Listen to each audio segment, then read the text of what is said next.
Welcome back to Absolute Units, the official podcast of the Museum of English Rural Life. I'm Joe Vaughan, the museum's social media manager. And I'm Ollie Douglas, the museum's curator of collections.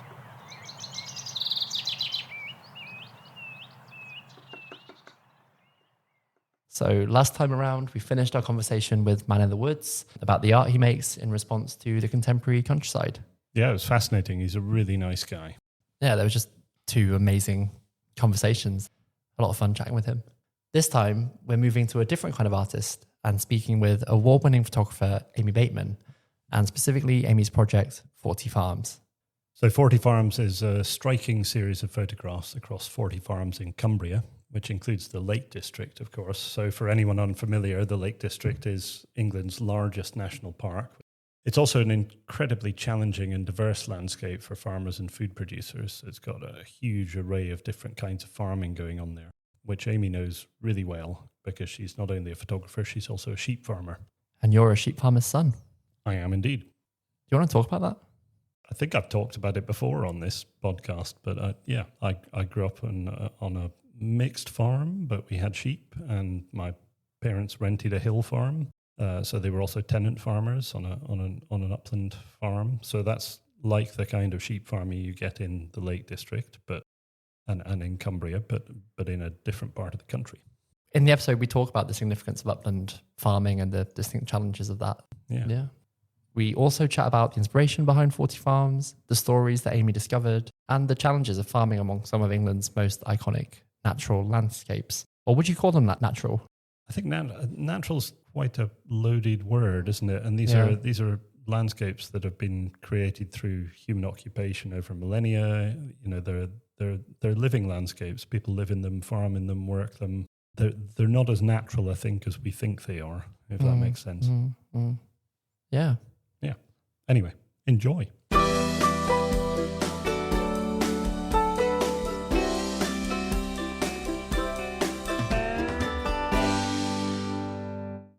Welcome to the podcast, Amy Bateman. It's wonderful to have you with us. Thanks ever so much, Joe. It's really nice to be invited. So, Amy, I think we need to kick off a little bit with talking about, not so much about the photography, because we're going to follow up about that in a second episode, but more about how on earth you came into farming.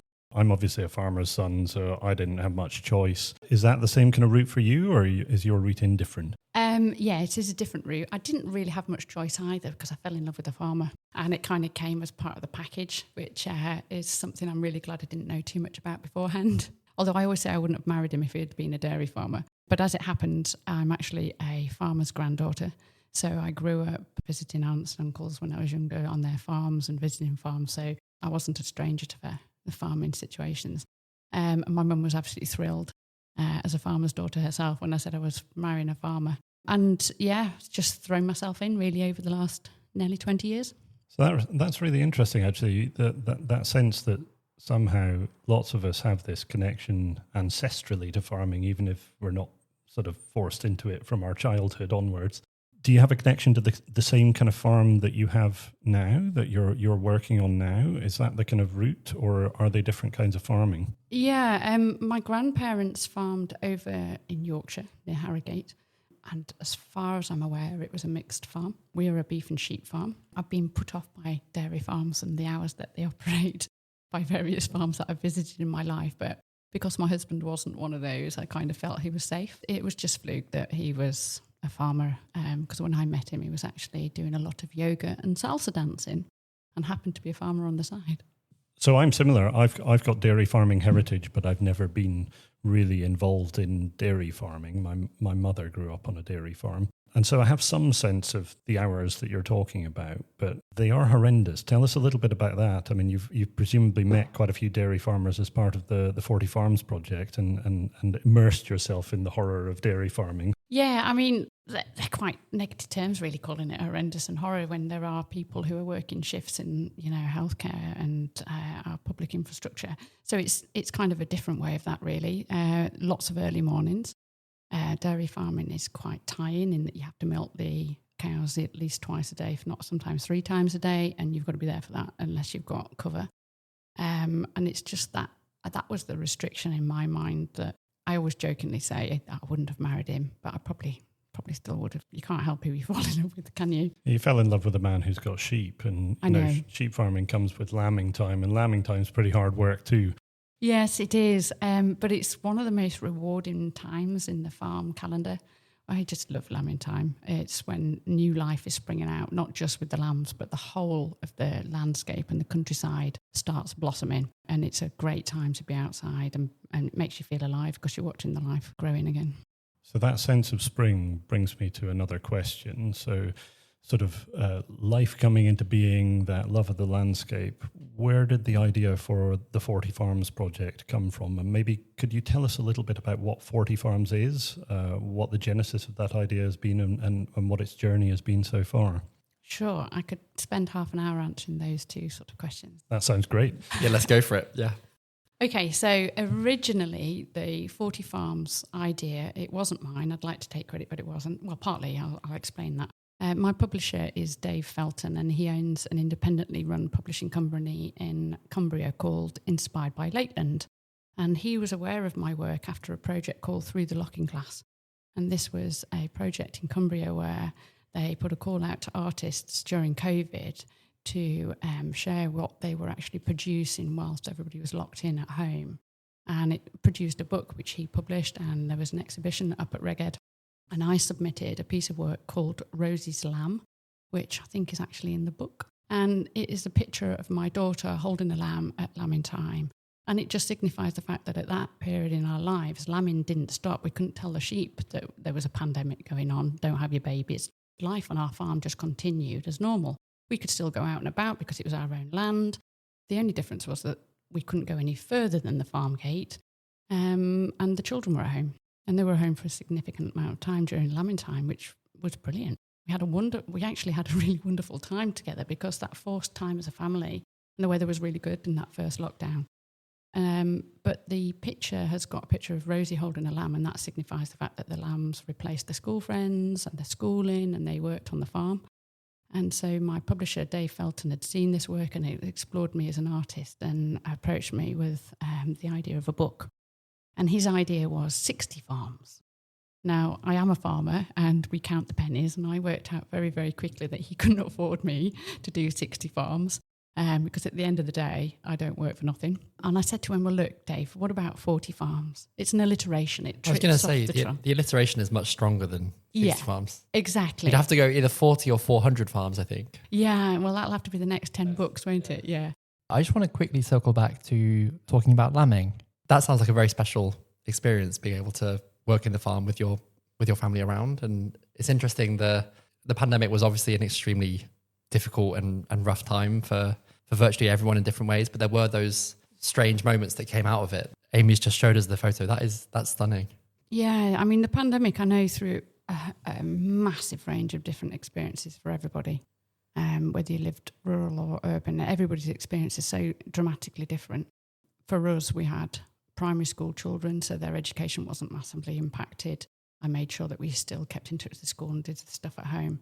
But to have them at home during lambing time in actually good weather, because lambing time notoriously in Cumbria is quite shocking. We just felt just really lucky. It was quite a beautiful time for us, whilst everybody else obviously was struggling, and we had our own concerns about elderly parents and things like that. And I'm not saying it was all perfect, and it was really worrying because nobody had been through that situation before. But we just had to get up every day and just keep going and working. And the kids were with us, and I don't think they've ever done so much farming. I spent a lot of time helping with the lambing as a child, so I can identify with that. But it was foul weather for the most part because I grew up in the Scottish borders, so that little bit further north, that little bit wetter, that little bit colder. But it was also a sort of magical time as well. You know, I learned an enormous amount about hard work that possibly I wouldn't have learned at primary school.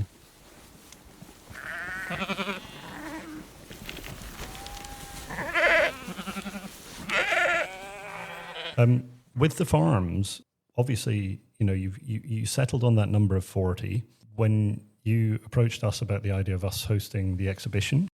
we fairly rapidly realized that the scale of the photographic work, the panels that we needed to install in the garden, we were going to have to whittle the 40 down to 20. And that was an incredibly difficult and in the end quite subjective process, because they're all amazing stories. They're fascinating stories. And each one sort of tells a really different story about Cumbrian farming, about the diversity of those spaces and places.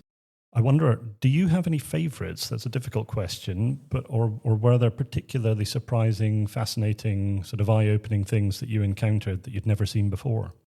Yeah, I think the whole project really was much more diverse than I anticipated it to be, because my background on our farm, we're a beef and sheep farm, an upland farm. We have 900 acres. So we don't have beautiful, nice, flat meadows, swathes of arable land that we can grow our own straw and feed for our animals. So we're on the slopes of the fells with a bit of hill farm in there as well, because we own a fell called Lamrig Fell. So we do have some sort of a little bit of a mix, but we're classed as an upland farm. Those in the heart of the Lake District that farm the big fells, they're more called fell farms, and that's where you have the sheep roaming on the commons, which is common land that's open to various farmers, and they have rights of access to graze that with their animals. And I think this is probably why the book is so successful, is because in Cumbria, the geology of Cumbria is really, really diverse. We've got the high peaks in the central lakes, which are igneous rocks. And they're obviously covered by the fell farms. Then we've got the upland farms on the lower landscapes of these fells. And then we've got the fertile plains of the Eden Valley. And then out towards the coast, we've got the coastal marshes and the marshland there. So we're able to represent a huge, diverse range of farms within one county. And I don't think there's another county in the country that actually has that diversity of farmers. So what was really lovely when we were trying to choose which farms to put in the book was we were actually almost slightly spoilt for choice. It was a fascinating process. The whole background of actually choosing the farms was really interesting. The hardest thing was that we needed to represent some of the highest welfare. This was going to be an exemplar of British farming, effectively, even though it's just from Cumbria. So we needed to ascertain that the stories that we were telling, they were real. They had to show a diversity through the genres of farming. So you've got your arables, you've got your beef, your sheep, you've got your small farms, your big farms, you've got the female farms, the older farmers. Diversifications, which is such a key thing now for farmers. We wanted it to be inspiring, but also answering lots of questions that are posed on farmers now. You know, the impact of the environment, economy, politics. You know, all the impacts that are being farmers that are having to face in order to survive and make a profit. And having sold 14,000 copies so far, we know that the book has reached much further beyond Cumbria. And the fact that we've been able to bring it down here to the Museum of English Rural Life just shows that there is a lot of interest outside of it. And what about favourite, really surprising, particularly eye-opening experiences? I think my favourites have changed. I had certain favourites that I visited whilst I was shooting that I knew I would enjoy. I was really looking forward to meeting James and Helen Rebanks and getting to know them a bit better. And there were some farms that I was maybe a little bit more apprehensive about visiting. And then once the book has actually come out, I've been really surprised at the public interest in some of the farms, and that's almost changed. But equally, some of the content that I actually created from those farms. Some of my favourite photographs aren't at the farms that I thought I would really enjoy capturing. And that surprised me, but that's just part of the creative process. You don't always fulfill what you initially set out to do. You know, as a photographer, you can't say, I'm going to do X, Y, and Z, because the light's different. Everywhere is different than you expect.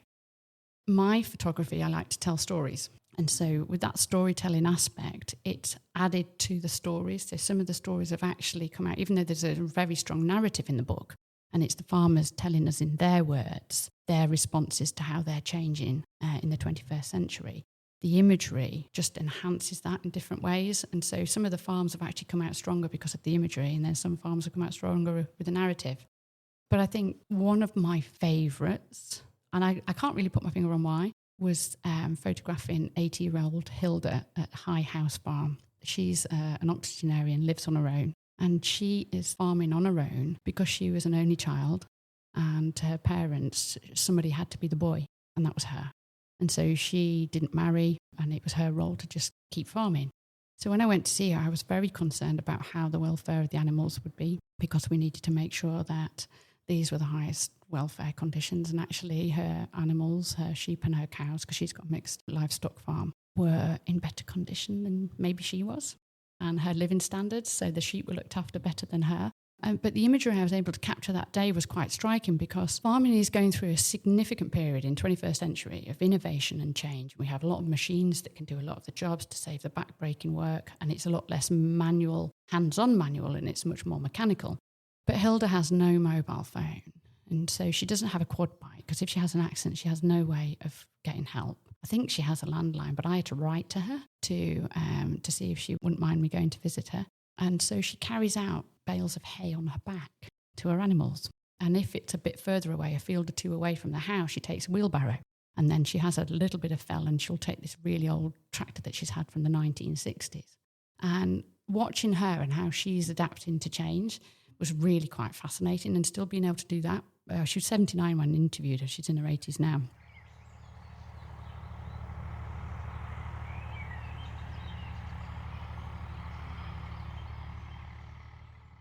There's an amazing contrast between what sounds like an extremely socially isolating experience versus the reach of your book and the reach of your work. One of the biggest privileges of being able to do this book was actually bring those stories to the attention of the general public, the British consumer. Because in Cumbria and across the whole of our nation, there are farmers that have got such a commitment to their land and such a commitment to their livestock that it doesn't matter that half the time that they're not actually making money, because they just thoroughly enjoy what they're doing, believe in what they're doing, thrive and care for their livestock in a way that it's just unparalleled in other businesses.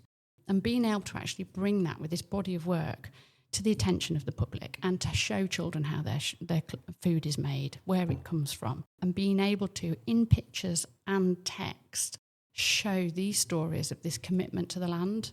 I felt I was really privileged being able to do that. I think there's something really interesting running right the way through all of this, which is all about diversity. You talked a little bit about the diversity of the farms you encountered, the diversity of the geology that underpins them. You talked a little bit about diversification. I think we'll go on to talk about diversification on farms and how important that has been and is. And then there's another element of diversity that comes through in, you were talking about the consumers, the people at the other end of that farm to fork relationship, the importance of communicating to them the ways in which their food is produced, the landscapes within which it's produced, and the people who do that. That reminds me that during the pandemic, there was a whole series of conversations emerged about the importance of green space, of national landscapes like the Lake District, these big green spaces that people can get into and use for recreation, and engage with these ideas, these spaces, these rural places that perhaps they're disconnected from. As part of the exhibition that we've got in the galleries at the moment, there is an amazing film that you were involved in producing that speaks really powerfully to some of these issues. So it's the Wanderlust Women film. I wondered whether you could tell us a little bit about that, where that came from, how that connects to sort of extending the reach of what you're trying to achieve through 40 Farms. Yeah, I mean, the heart of 40 Farms was a desire to help the public understand these landscapes and how they are managed. And of course, in such a cherished space as the Lake District is with its national park status, when people are going for a walk, they don't always appreciate that they are walking through somebody's business. And what we were exploring when we were looking at the access issues and how to tell these stories was the diversity of people actually accessing those green spaces, particularly after COVID when it all peaked. And we found this group of women, the Wanderlust Women, and it's led by Amy Bateman. And they are sort of an exploration group into the outdoors. So they're exploring different outdoor activities, but all being Muslims and all being women. Their issues with accessing the countryside was compounded by, they talk about microaggressions and polite racism in the form of actually accessing the open spaces, and their experience with accessing the Lake District and my experience of accessing the Lake District both had their own similar problems inherent in sort of society and cultural space, but were totally different aspects of restriction and lack of understanding. And so the film that I'm hoping you'll be able to put on YouTube, and you'll be able to have the link through this podcast, explores that in a discussion with some of the farmers that are in the book and myself, because Amira came to the farm. And it was a brilliant day where we discussed these parallels, because even female farmers have a sexism that's still culturally there about, the rep landing up in the yard and saying, "Can I speak to the boss, please?" And I said, "Yeah, you're speaking to them." And that sort of landing up at the auction mart with a trailer of sheep and somebody's going, "No, you need to go left a bit. It's all right. I can reverse the trailer. I'm fine. Thank you very much." Just because I'm female, your approach is different. But then she was experienced very similar things of not just being a female, but being a Muslim, and the way people actually approached her as a walker in the Lake District. It was very interesting, the parallels we had, and it was discussed in that film. Here's a quick clip from Amy's film with Wanderlust Women. Often I get told, or people from my community get told, that the countryside is not for you, but very much it is part of our culture and our faith. So the idea came about where I would meet a farmer, Amy, in Cumbria, where we will share our life experiences together, and then to see how much we both do love the outdoors and we both have the same passion of protecting the landscapes and the environment that we're living in.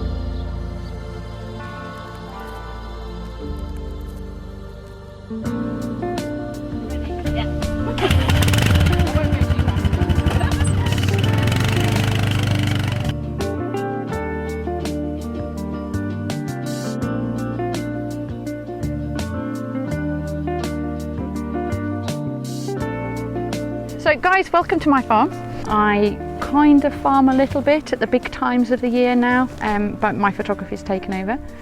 And so here I am now with you guys here, and we're going to teach you how to take some nice photos today in our landscape. Awesome. Now there's something in photography called the rule of thirds. You can break it because rules are there to be broken. I do frequently. If I just frame this now, what we want is, say, for that image there, I would go for a third of the track. Then you've got a third of the picture is the landscape beyond, and then I've got a third sky. Can you see that? Yeah. At the end. You see how that works? Yeah. So I'm not just a landscape photographer. I'm not interested in just capturing that. I want to capture what's happening in that picture. I feel like it's so important to share those stories, because it's from those stories where I found a community where I didn't know there was a community that was needed. It's where the Wanderlust Women came from. It's where my journey began from. There's a lot of parallels between our lives, isn't there? After this, we headed back down to one of the barns at the farm to meet Michelle, who led a felting workshop to teach us how to make little felt sheep. And what I want you to make, it doesn't have to look exactly like this at all. Oh, is a little bird with.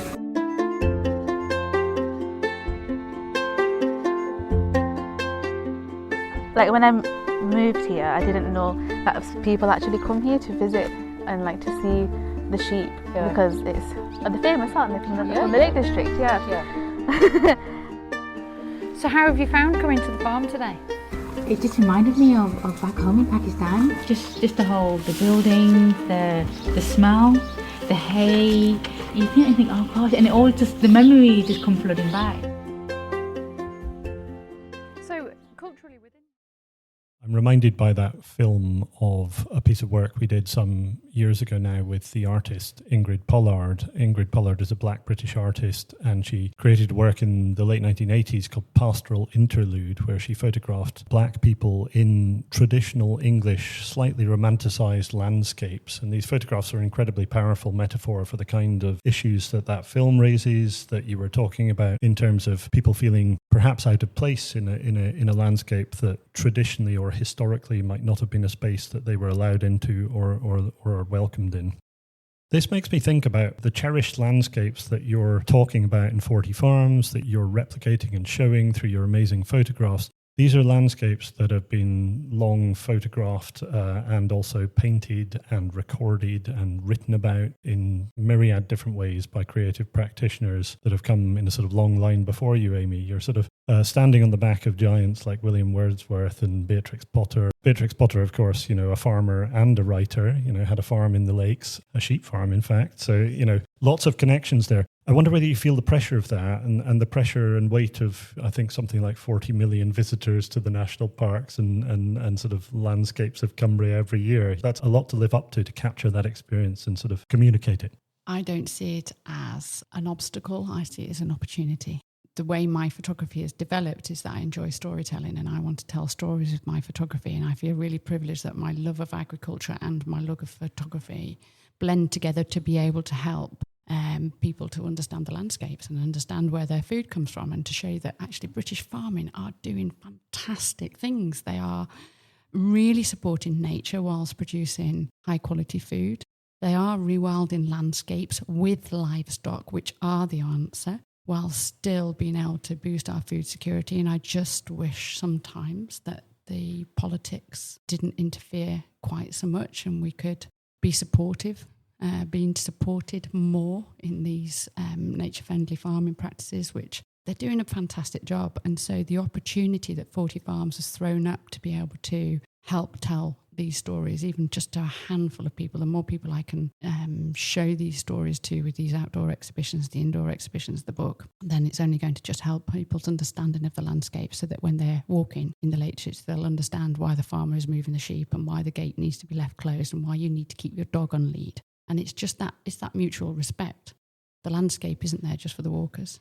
Yeah, that strikes me in light of, having mentioned the likes of William Wordsworth and I don't think I mentioned John Ruskin, but these sort of romantic voices operating at a time when landscapes and industries were changing, that things were rapidly moving forward in the Industrial Revolution. We've got that going on now in farming in terms of what some people describe as the fourth agricultural revolution, most easily characterized as new technologies, AI. We've got precision farming, we've got robotics, we've got all of these kind of things coming in, much more nuanced understanding of the environmental relationship between, the relationship between farming and nature.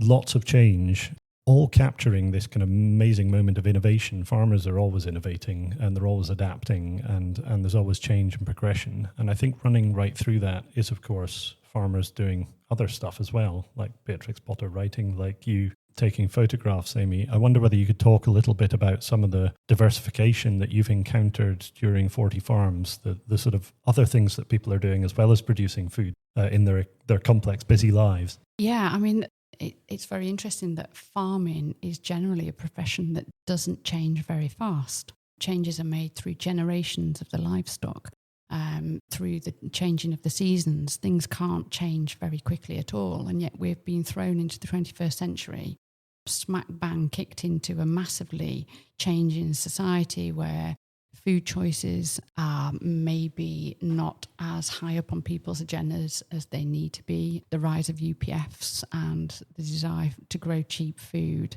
has added extra pressures to the farmers and making economic sustainability a real issue. And so the diversifications on people's farms are coming as a response to the fact that they need to make more money. They're not making necessarily enough money for their families out of what they're producing from the landscape. And so farms are not unique to diversifications. I grew up with my mum having 2 jobs. You do what's needed to make ends meet.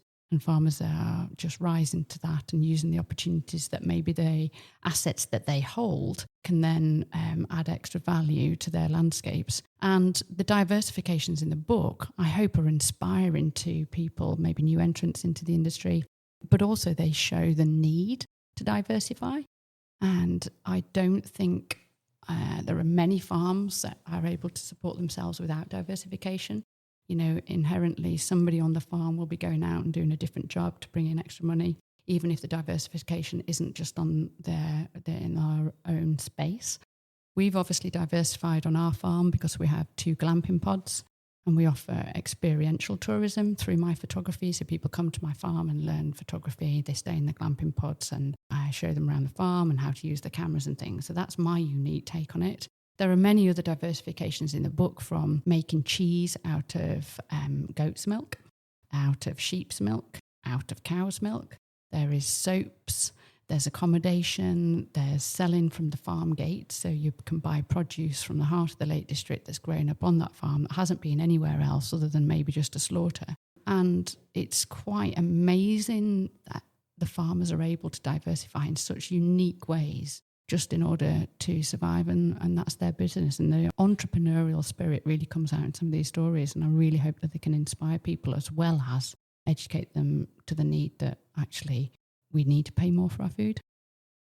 I particularly like there are some amazing photographs of a dairy farm where you could sit and have a coffee in a cafe and look at the milk being milked from the cattle. You know, this amazing window into where that milk that might be going into your cup of tea or your cup of coffee is coming from. This all reminded me that in January at the Oxford Farming Conference, the farming minister, Steve Reed, talked about the need for farmers to diversify. And I think what this reminds me, and your work captures so brilliantly, is not only that passion for food production and the amazing love that farmers have for the culture of farming, but also that diversification has already happened. It's happening constantly, and it's amazingly broad. So I think you're doing an amazing service to the farmers of Cumbria, but also the farmers of the UK, in showing what an extraordinary world this is that you live within and are capturing. I think that maybe my project is a bit more supportive of British farming than some of the politicians maybe at current time. I think you might be right.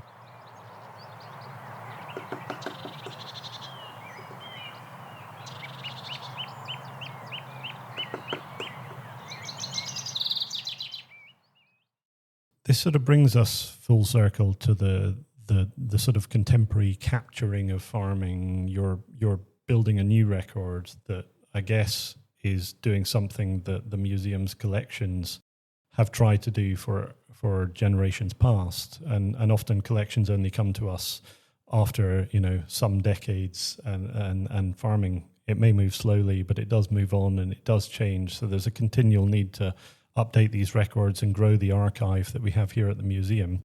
I wonder whether we could just finish by chatting briefly about how you feel your work sort of fits into that story and building on the practice of capturing records and photographing the past. I guess already the book is a snapshot of time gone by. I started working on it in 2021. There's already one farm that's significantly changed and is no longer farmed out of the 40 farms. We will be doing 40 farms 10 years on. So I'll start shooting for that in about 5 years. That's amazing. Yeah. Yeah, it'd be very interesting to see how the changes, what's actually happened, because the political landscape within farming, the environmental landscape is changing really, really rapidly.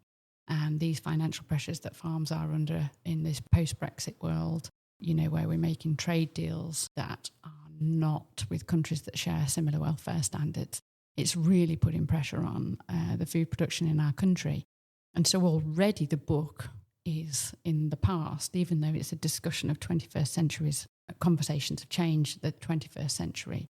And it's going to be very interesting to see how the next project comes to light. Even though it's very current, it's already a snapshot of things that were. The present has already passed. Yeah, exactly. This reminds me that going back about 10, 15 years ago, the Heritage Lottery Fund as was, it's now the National Heritage Lottery Fund, changed its name, but when it was still the Heritage Lottery Fund, they used to consider heritage as something that began 10 years ago. So, things that happened yesterday weren't the past. Things that happened 10 years ago were the past. So you could have a collecting project, but it could only collect up to a decade ago. And that decade of sort of, you kind of need that. I think that the idea was that you sort of need this time to pass in order to understand maybe what's significant enough to make it into a collection, maybe what's significant enough to become part of heritage. But I think if your project teaches us anything, Amy, it's the need to be continually collecting and updating and capturing, because things do change so fast and things slip through the net. And the risk as well that if you don't collect things in that moment, then they'll be gone before you can actually document them. Yeah, absolutely. And there's some incredibly important stories in the book that are still very current. And I have been slowly dropping them into influential people's inboxes and been gifting the book to certain people in politics and flying desks in Westminster so that they can have an understanding of the countryside. And I just feel my raison d'etre is to keep telling these stories, either the work that's come off the back of the project and future projects and future books, but equally this work is done and it needs to be put out there. So the more exhibitions I can do and the more people that can see this work, the better. Well, we're thrilled to have you on the podcast to that end as well. Perhaps we need to email the podcast audio file to Westminster too. Yeah, that sounds great. Yeah, and you've hinted several times at future projects, but maybe we'll talk about them in the next podcast and sort of finish with that. Thanks so much, Amy, and we'll see you next time. Thanks for listening to Absolute Units. Your hosts have been me, Ollie Douglas, and my colleague and producer, Joe Vaughan. Absolute Units is made possible by the support of Arts Council England and Museum Partnership Reading. If you're enjoying the pod, please leave us ratings and reviews wherever you're listening and share it on social media, because all of this massively helps us reach new listeners. We'll be back in 2 weeks' time with Amy once again, chatting more closely about her photography practice, our photography collections at the museum, and the overlaps between the technology used by photographers and contemporary farmers.